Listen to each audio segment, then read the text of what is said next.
με και κάψε στη δική σου φωτιά. Εδώ και βάτης 6 χρόνια η φλόγα μου για σένα φτάνει μέχρι τον ουρανό. Πριν από σένα ήμουν απλά ένας ήχος,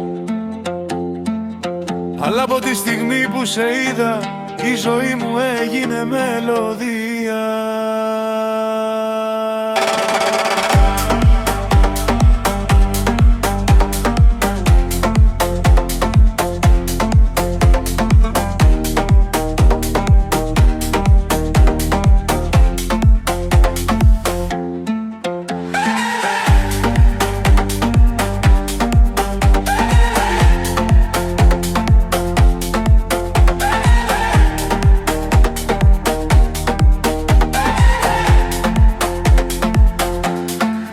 Περπατήσαμε αυτόν τον μακρύ δρόμο μαζί χέρι-χέρι, κι ο πιο δυνατός μας χτύπος είναι τα δυο μας υπέροχα παιδιά.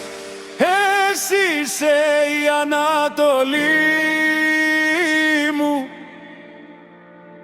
το ηλιοβασίλεμά μου κι ο μόνιμος χτύπος της καρδιάς μου.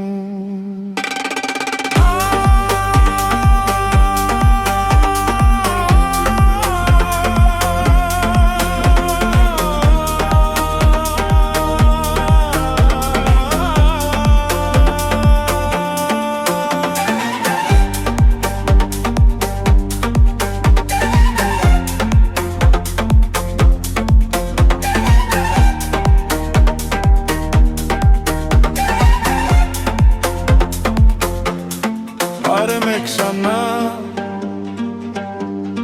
όπως την πρώτη μέρα, γιατί μετά από δεν τις 6 χρόνια η καρδιά μου χτυπάει για σένα ακόμα.